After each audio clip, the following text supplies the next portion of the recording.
ముందుగా తెలుగుదేశము జనసేన బీజేపీ కూటమికి సంబంధించి అప్డేట్ ఏంటి? చంద్రబాబు నాయుడు గారు నిన్న ఢిల్లీ వచ్చారు, రాత్రి లేట్ నైట్ అమిత్ షా గారితో చర్చలు జరిగినాయి. ఏంటి ఒక కంక్లూజన్కి వచ్చారా పొత్తుకు సంబంధించి? అంటే డెఫినెట్గా కలిసి నడుద్దాం అనేది ఇన్ ప్రిన్సిపల్ డెసిషన్ అయితే అయిందండి.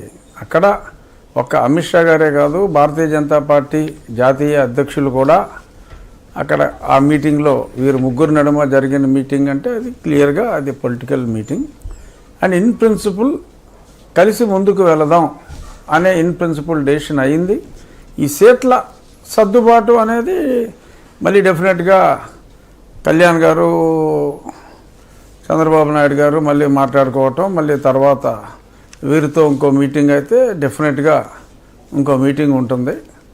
ఎందుకంటే మరి సీట్ల సర్దుబాటు అనేది అంత అర్రిబుర్రిగా తేలి వ్యవహారం కాదు కాబట్టి అలాగని పెద్ద సమయం కూడా పట్టదు. మ్యాక్సిమం 5 నుంచి 6 రోజుల్లో డెఫినెట్గా సీట్ల విషయంలో కూడా భారతీయ జనతా పార్టీ సహితంగా బహుశా మోరార్లెస్ లిస్టు రిలీజ్ అవుతుంది అనేది నా అభిప్రాయం.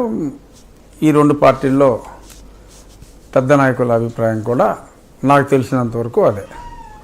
అంటే 1 వీక్ మ్యాక్సిమం. అంటే సీట్ల విషయంలో ఏమైనా తకరారు పడే అవకాశం ఉంటుందా? సీట్ల విషయంలో బీజేపీ అసెంబ్లీ విషయంలో పెద్దగా అవకాశం ఏమాత్రం లేదండి.